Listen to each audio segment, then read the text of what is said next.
जय हिंद साथियों, स्वागत है आपका भी अपने YouTube चैनल शिक्षा प्लेटफॉर्म में। तो कैसे आप सभी, आशा करता हूं कि आप सभी अच्छे होंगे, स्वस्थ होंगे और अच्छे से अपने पढ़ाई को कर रहे होंगे। तो आज के क्लास में हम लोग पढ़ने वाले हैं क्लास 12th केमिस्ट्री की 50 मोस्ट इंपोर्टेंट ऑब्जेक्टिव क्वेश्चन। तो सभी स्टूडेंट एक नए एनर्जी और एक नए अंदाज के साथ इस क्लास में अंत तक बने रहिएगा। तो चलिए शुरू करते हैं इस क्लास को। और इस क्लास का अपना पहला प्रश्न है कि मूल क्रिस्टल तंत्रों की संख्या होती है, मूल क्रिस्टल तंत्रों की संख्या कितनी होती है? 4 होती है या फिर 7, 14 या फिर 8? तो आप लोग अच्छे से याद रखिएगा कि मूल क्रिस्टल तंत्रों की जो संख्या होती है वह कितनी होती है? 7 होती है। कितनी होती है? 7। अगर पूछ लिया जाए ब्रेवस जालकों की तो वो याद रखना है 14 होती है। कितनी होती है? 14। तो आपका पहला नंबर का सही आंसर क्या हो जाएगा? ऑप्शन बी सही हो जाएगा।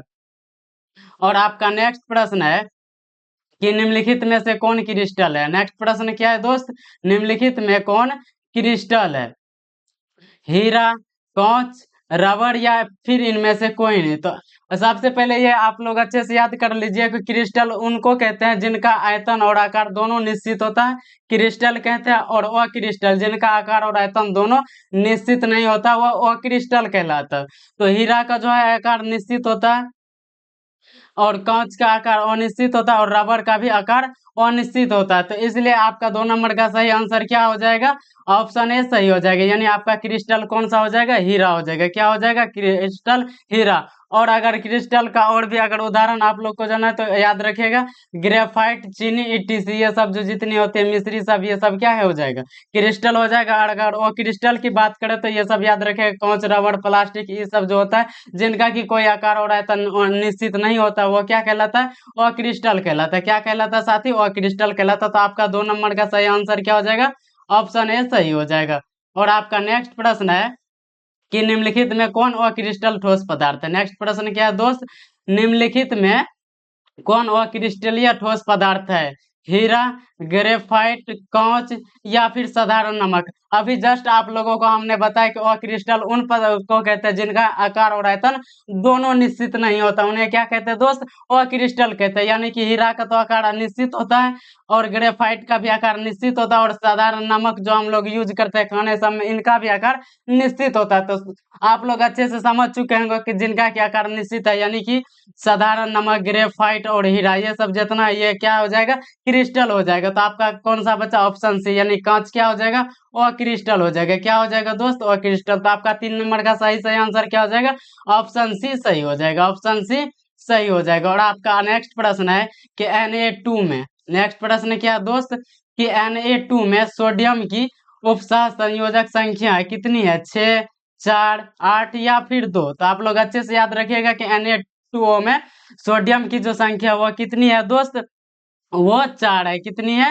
वो 4 है। अगर Na2O में क्या कहते हैं, Na की मात्रा वो 4 याद रखेगा। अगर ऑक्सीजन की पूछे तो वो 8 याद रखेगा। कितना? 8। तो आपका 4 नंबर का सही आंसर क्या हो जाएगा? ऑप्शन बी सही हो जाएगा। ऑप्शन बी सही हो जाएगा। और आपका नेक्स्ट प्रश्न है कि घनाकार क्रिस्टल में ब्रेवियस जालकों की संख्या कितनी होती है? अगर आप लोगों से सिर्फ और सिर्फ ये पूछ लिया जाए कि ब्रेवियस जालकों की संख्या कितनी होती है तो आप लोग अच्छे से याद रखिएगा, 14 होती है। कितनी होती है ब्रेवियस जालकों की संख्या? वो 14 होती है। लेकिन अगर आप लोगों से पूछ लिया जाए कि घनाकार क्रिस्टल में ब्रेवियस जालकों की संख्या कितनी होती है तो आप लोग अच्छे से याद रखिएगा कितनी होती है दोस्त? वो सिर्फ और सिर्फ 3 होती है, 3 होती है। कितनी होती है घनाकार क्रिस्टल में ब्रेवियस जालकों की संख्या? 3 होती है। तो आपका 5 नंबर का सही आंसर क्या हो जाएगा? ऑप्शन ए सही हो जाएगा। और आपका नेक्स्ट प्रश्न है कि घोलक के 1 kg, क्या है नेक्स्ट प्रश्न? कि घोलक के 1 kg में उपस्थित घोले के मोलों की संख्या को क्या कहते हैं? मोलरता, मोललता, नॉर्मलता या फिर मोल प्रभाव? तो आप लोग अच्छे से याद रखिएगा, 1 kg में उपस्थित गोली के मोलों की संख्या को क्या कहते हैं दोस्त? मोललता कहते हैं। क्या कहते हैं? मोललता। तो आपका 6 नंबर का सही आंसर क्या हो जाएगा दोस्त? ऑप्शन बी सही हो जाएगा। और आपका नेक्स्ट प्रश्न है, आपका नेक्स्ट प्रश्न क्या है दोस्त? निम्न में से विलयन के लिए, क्या नेक्स्ट प्रश्न? कि निम्न में से विलयन के लिए कौन अनुसंख्या गुण है? प्रासरण, पृष्ठीय तनाव या फिर चालकता या अर्ध आयु? तो आप लोग अच्छे से याद रखिएगा, क्या याद रखना है कि विलयन में अनुसंख्या गुण है वो क्या है? वो प्रासरण है। क्या है दोस्त? प्रासरण। तो आपका 7 नंबर का सही आंसर क्या हो जाएगा? ऑप्शन ए सही हो जाएगा।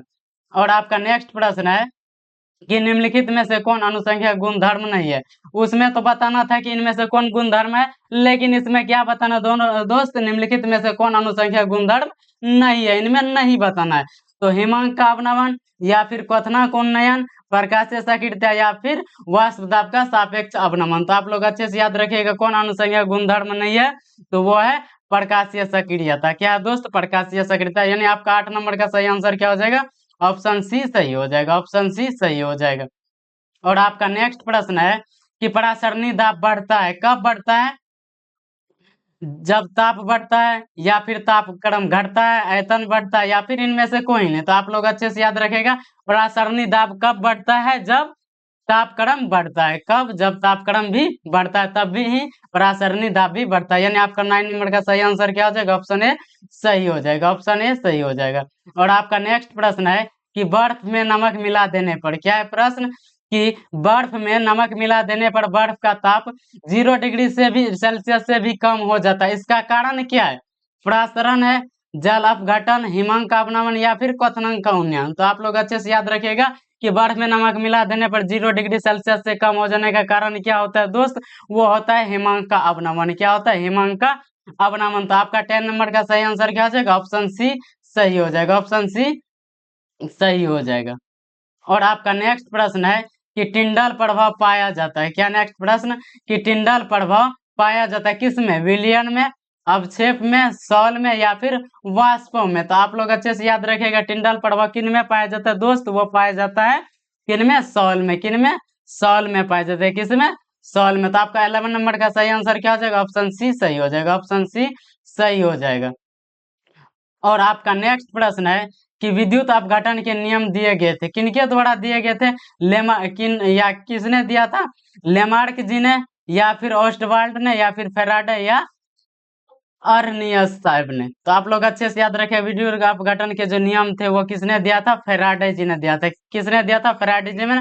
और ये भी याद रखिएगा कब दिया था? 1833 ईस्वी में। कब दिया था दोस्त? 1833 ईस्वी में। यह ईस्वी में आप लोग अच्छे से याद रखिएगा। यानी विद्युत अपघटन के नियम फेराडे जी ने दिया था कब? 1833 ईस्वी में। तो आपका 12 नंबर का सही आंसर क्या हो जाएगा? ऑप्शन सी सही हो जाएगा। और आपका नेक्स्ट प्रश्न है, आपका नेक्स्ट प्रश्न क्या है दोस्त? निम्नलिखित में कौन द्वितीय सेल है? क्या प्रश्न? निम्नलिखित में कौन द्वितीय सेल है? Leclanche cell, lead storage battery, संधारण सेल या फिर इनमें से सभी। तो आप लोग अच्छे से याद रखिएगा कौन सा होगा? Lead storage battery. कौन सा होगा? Lead storage battery.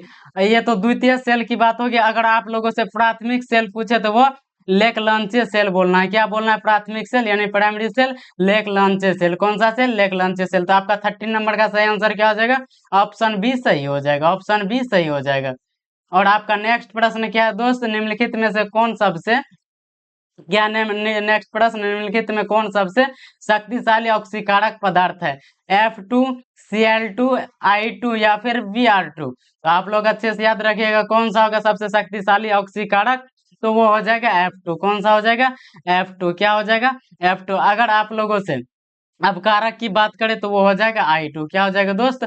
I2। क्या हो जाएगा? I2। तो यानी आपका 14 नंबर का सही आंसर क्या हो जाएगा? ऑप्शन ए सही हो जाएगा, ऑप्शन ए सही हो जाएगा। और आपका नेक्स्ट प्रश्न क्या है दोस्त?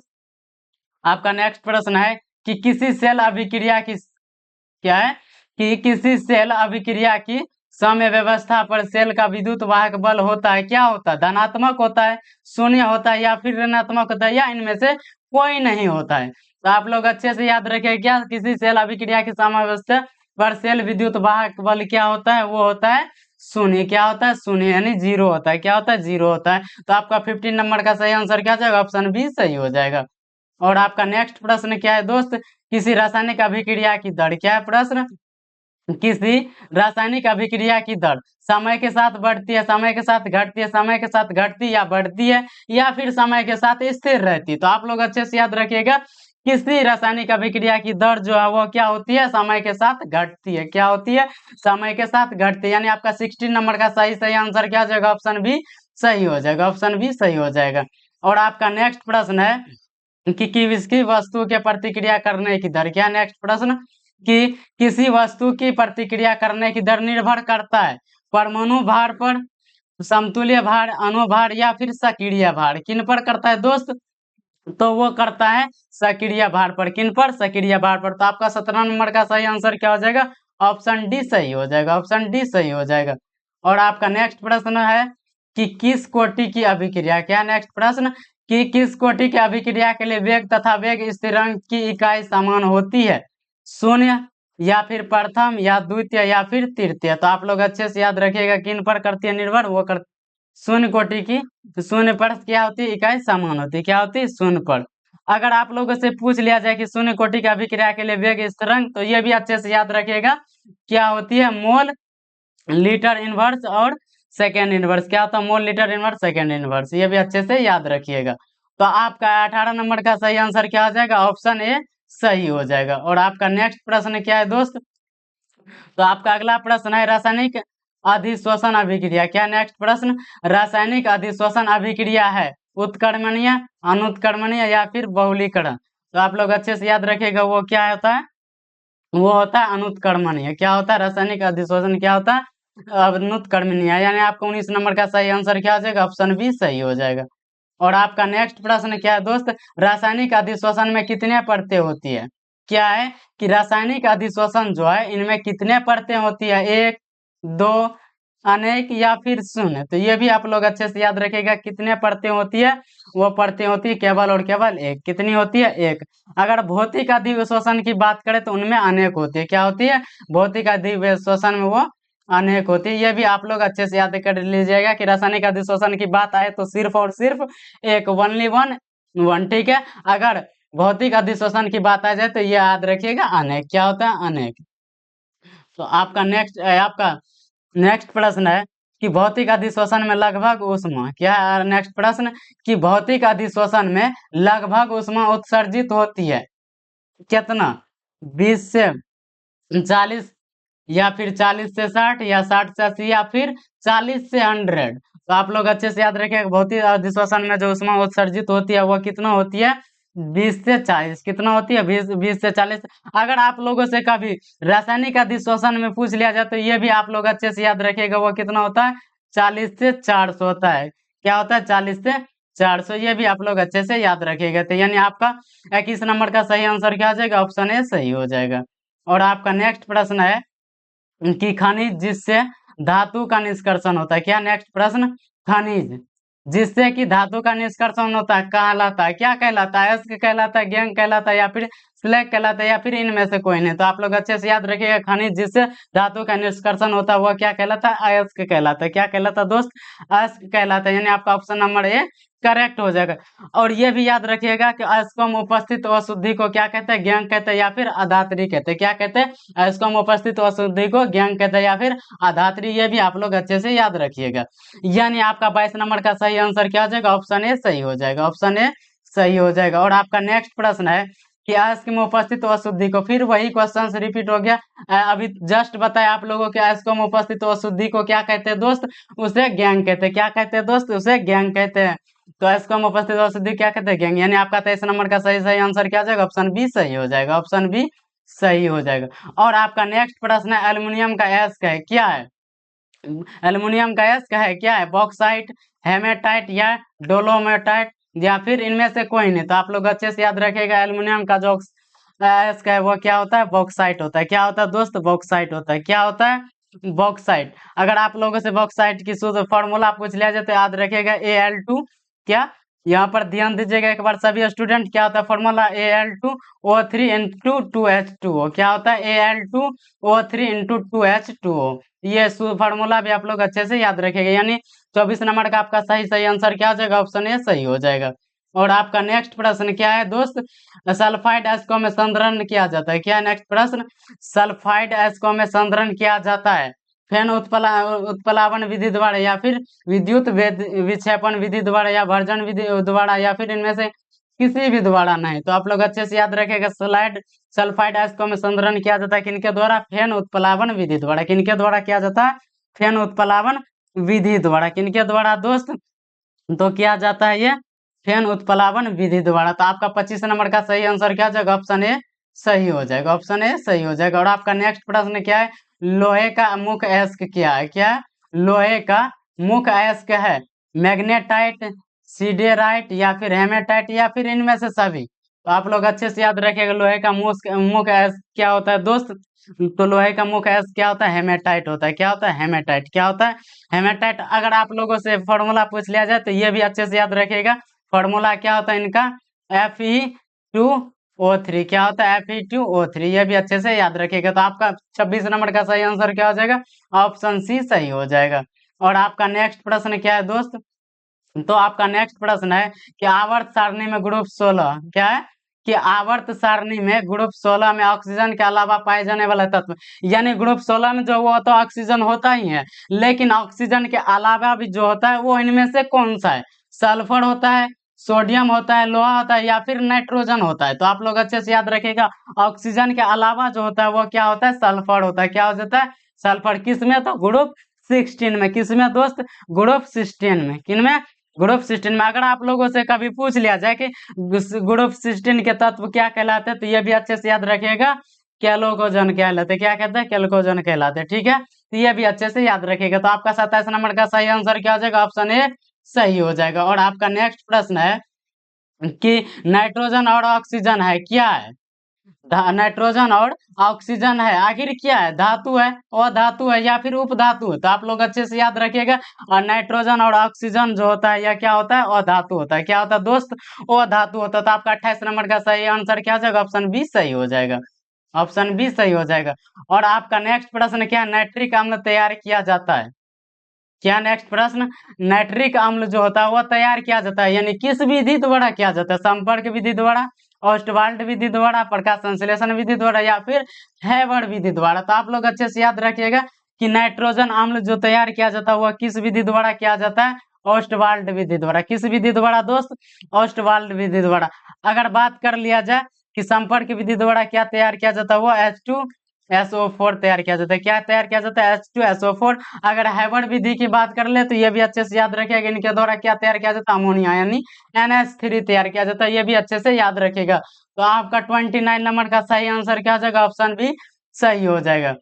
और आपका 30 नंबर का प्रश्न है कि निम्नलिखित में से कौन, क्या है 30 नंबर का प्रश्न, कि निम्नलिखित में से कौन एक प्रथम संक्रमण श्रेणी का तत्व नहीं है। इनमें पूछ रहा है क्या दोस्त, नहीं है, यानी जो नहीं है वो बताना है। तो नहीं, क्या लोहा, क्रोमिनियम, मैग्नीशियम या फिर निकेल नहीं है। तो आप लोग अच्छे से याद रखिएगा, इनमें से कौन नहीं है दोस्त, वो मैग्नीशियम नहीं है। क्या नहीं है, मैग्नीशियम। यानी आपका 30 नंबर का सही आंसर क्या हो जाएगा, ऑप्शन सी सही हो जाएगा। ऑप्शन सी सही हो जाएगा।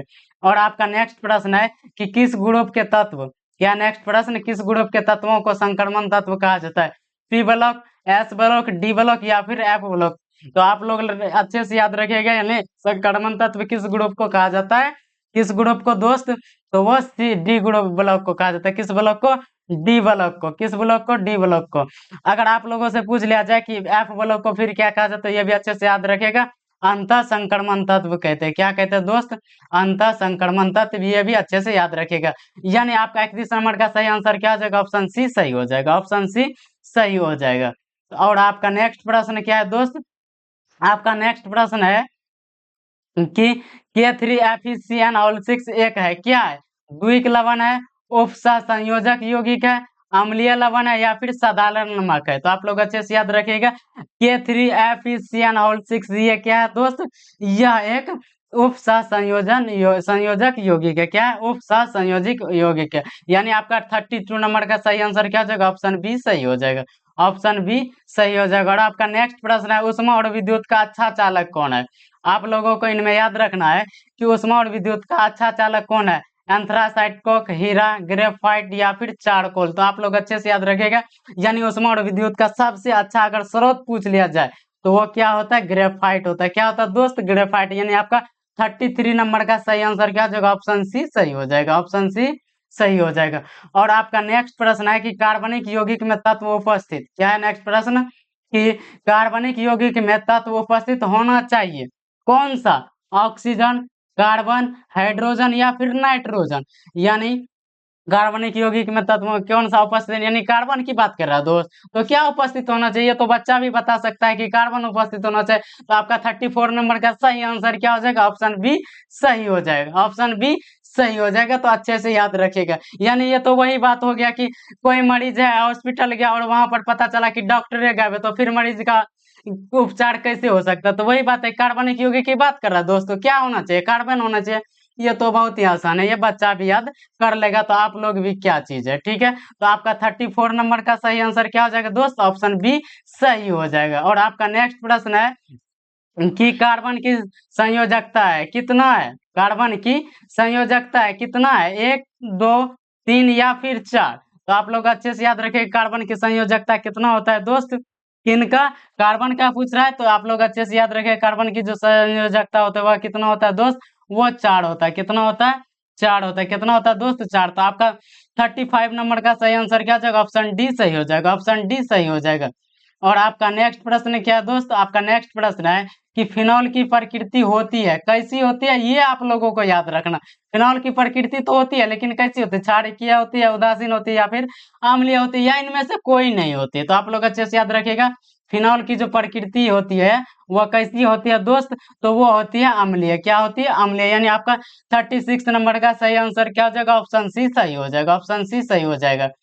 और आपका नेक्स्ट प्रश्न रहा कि अल्कोहल बनने में एल्केन के, क्या नेक्स्ट प्रश्न कि अल्कोहल बनने में एल्केन के एक हाइड्रोजन को किस ग्रुप द्वारा प्रतिस्थापित किया जाता है, हाइड्रोक्सिल ग्रुप द्वारा, एल्डिहाइड ग्रुप, या कार्बोक्सिलिक, या फिर क्लोरो ग्रुप द्वारा। तो आप लोग अच्छे से याद रखिएगा किस ग्रुप द्वारा किया जाता है, हाइड्रोक्सिल ग्रुप द्वारा किया जाता है। किस ग्रुप द्वारा, हाइड्रोक्सिल ग्रुप। यानी 37 नंबर का आपका सही आंसर क्या हो जाएगा, ऑप्शन ए सही हो जाएगा, ऑप्शन ए सही हो जाएगा। और आपका नेक्स्ट प्रश्न क्या है साथी, एंजाइम है, क्या है, ये आप लोगों को अच्छे से याद रखना है कि एंजाइम है, लेकिन क्या है, कार्बोहाइड्रेट, लिपिड, प्रोटीन, या फिर इनमें से कोई नहीं। तो आप लोग अच्छे से याद रखिएगा एंजाइम जो होता है वो क्या होता है दोस्त, यह प्रोटीन होता है। क्या होता है, प्रोटीन होता है। तो आपका 38 नंबर का सही आंसर क्या हो जाएगा, ऑप्शन सी सही हो जाएगा, ऑप्शन सी सही हो जाएगा। और आपका नेक्स्ट प्रश्न रहा विटामिन सी है, विटामिन सी है क्या है, एस्कॉर्बिक अम्ल, निकोटिनिक अम्ल, या फिर साइट्रिक अम्ल, या फिर टार्टरिक अम्ल। तो आप लोग अच्छे से याद रखिएगा विटामिन सी जो होता है वो क्या होता है दोस्त, वो एस्कॉर्बिक अम्ल होता है। क्या होता है, एस्कॉर्बिक अम्ल। अगर आप लोगों से पूछ लिया जाए कि विटामिन सी की कमी से कौन सा रोग होता है, तो आप लोग ये भी अच्छे से याद रखिएगा अस्कर्वी होता है। क्या होता है दोस्त, अस्कर्वी। ये भी आप लोग अच्छे से याद रखिएगा। आपका 39 नंबर का सही आंसर क्या हो जाएगा, ऑप्शन ए सही हो जाएगा, ऑप्शन ए सही हो जाएगा। और आपका 14 नंबर का क्वेश्चन क्या है दोस्त, तो आपका 14 नंबर का क्वेश्चन है कि CONH2 ग्रुप को कहा जाता है, क्या कहा जाता है, amido group, amino group, immuno group, या फिर कार्बाइल ग्रुप। तो आप लोग अच्छे से याद रखिएगा CONH2 को कौन सा ग्रुप कहा जाता है, एमिडो ग्रुप कहा जाता है, एमिडो ग्रुप कहा जाता है। यानी आपका 14 नंबर का सही आंसर क्या हो जाएगा, ऑप्शन ए सही हो जाएगा, ऑप्शन ए सही हो जाएगा। और आपका नेक्स्ट प्रश्न है कि बेंजीन का सरल सूत्र है, बेंजीन का सरल सूत्र है CH, C2H2, C6H6, या फिर इनमें से कोई नहीं। तो आप लोग अच्छे से याद रखिएगा बेंजीन का जो सूत्र होता है वो क्या होता है दोस्त, C6H6 होता है। क्या होता है, C6H6। अगर बात कर ले C2H2 तो इनको क्या कहा जाता है दोस्त, इनका क्या कहा जाता है, रासायनिक नाम एसिटिलीन। क्या कहलाता है इनका रासायनिक नाम, एसिटिलीन। अगर C6H6 की बात करें तो यह क्या कहलाता है, बेंजीन कहलाता है। क्या कहलाता है, बेंजीन। अगर आप लोगों से बेंजीन का स्ट्रक्चर पूछ लिया जाए तो आप लोग इस तरह से बनाना बेंजीन का स्ट्रक्चर, बिल्कुल इस तरह से, ठीक है। ये आप लोग अच्छे से कर लीजिएगा, हमको आप लोगों से उम्मीद है इस बात की, ठीक है। तो आपका नेक्स्ट प्रश्न है कि निम्न में से कौन सा प्राकृतिक बहुलक है, इनमें क्या बताना है कि कौन सा प्राकृतिक बहुलक है, प्रोटीन, नाइलॉन 6, बियोनो एस, या फिर टेरिलिन। तो आप लोग अच्छे से याद रखिएगा प्राकृतिक बहुलक जो है वो इनमें से कौन सा है दोस्त, वो प्रोटीन है। क्या है दोस्त, प्रोटीन। अगर आप लोगों से प्राकृतिक बहुलक एक्स्ट्रा पूछे तो प्रोटीन के अलावा ये भी याद रखिएगा सेल्यूलोज होता है। क्या होता है दोस्त, सेल्यूलोज। अगर आप लोगों से ये पूछ लिया जाए कि संश्लेषित बहुलक तो वो बियोनो एन और बियोनो एस याद रखिएगा, बियोनो एन और बियोनो एस, बियोनो एन और बियोनो एस, ये याद रखिएगा कौन सा, संश्लेषित बहुलक। तो आपका 42 नंबर का सही आंसर क्या हो जाएगा दोस्त, ऑप्शन ए सही हो जाएगा। क्या हो जाएगा, ऑप्शन ए सही हो जाएगा। और आपका नेक्स्ट प्रश्न क्या है, बियोना एन तथा बियोना एस। ये तो अभी तुरंत आप लोगों को हमने बताया कि बियोना एन तथा बियोना एस ये क्या है, आप लोगों का एक संश्लेषित बहुलक। अभी जस्ट आप लोगों को पिछले क्वेश्चन में ही बताया कि बियोना एन तथा बियोना एस कौन सा बहुलक है, तो दोस्त वो संश्लेषित बहुलक है। यानी आपका 43 नंबर का सही आंसर क्या हो जाएगा, ऑप्शन बी सही हो जाएगा, ऑप्शन बी सही हो जाएगा। और आपका नेक्स्ट प्रश्न है कि पॉलीथीन एक बहुलक है, क्या है प्रश्न कि पॉलीथीन एक बहुलक है, किनका? एथेन का, एथीन का, या फिर प्रोपिन, या फिर एथाइन का। तो आप लोग अच्छे से याद रखिएगा, पॉलीथीन एक बहुलक है, किनका है दोस्त?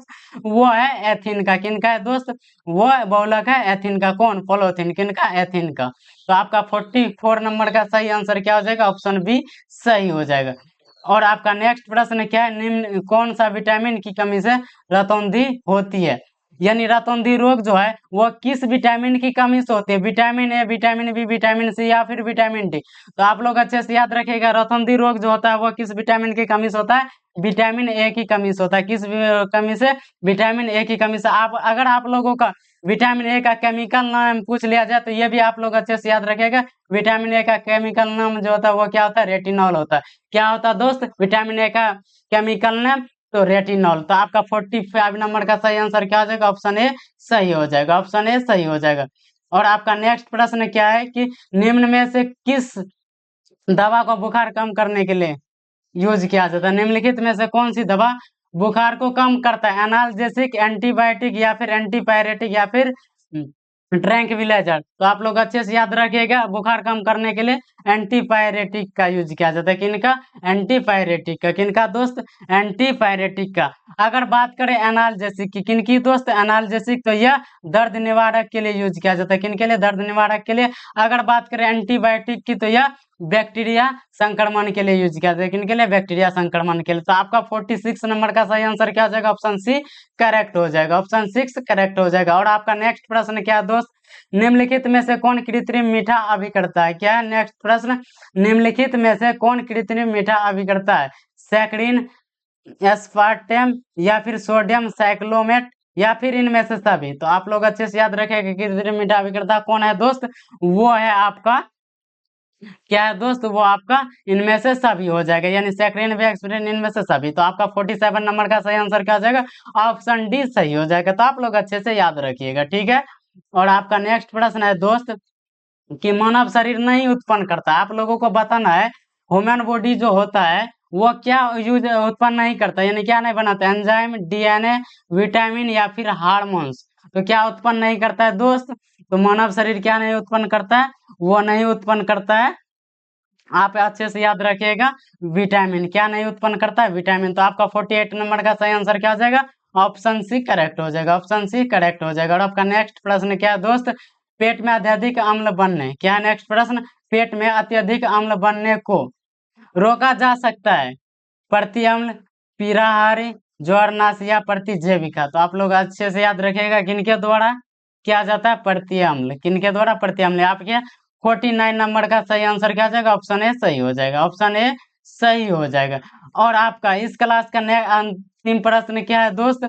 तो वो है निम्नलिखित में से कौन ईस्टर का क्रियाशील मूलक है? बॉन्ड OH, या बॉन्ड CHO, या फिर बॉन्ड CO, या फिर बॉन्ड COO। तो आप लोग अच्छे से याद रखें, ईस्टर क्रियाशील का वो बॉन्ड COO। अगर आप लोगों से बॉन्ड OH की बात करें तो इनको क्या कहा जाता है? कि एल्कोहल कहा जाता है। क्या कहा जाता है दोस्त? एल्कोहल। अगर बॉन्ड CHO की बात करें तो इनको एल्डिहाइड कहा जाता है। क्या कहा जाता है दोस्त? एल्डिहाइड। अगर बॉन्ड CO की बात कर लिया जाए तो इनको कीटोन कहा जाता है। क्या कहा जाता है दोस्त? कीटोन कहा जाता है। क्या कहा जाता है? कीटोन। तो ये भी आप लोग बहुत ही अच्छे से याद रखिएगा। तो हमको उम्मीद है आप लोगों से कि आप लोगों को यह क्लास बहुत ही अच्छी लगी हो। अगर आप लोगों की यह मेरी क्लास बहुत ही अच्छी लगी हो तो इस क्लास को लाइक और सब्सक्राइब जरूर कीजिएगा। तो मिलते हैं इसी तरह की एक और बेहतरीन क्लास के साथ। तो आज के लिए इतना ही। जय हिंद, जय भारत।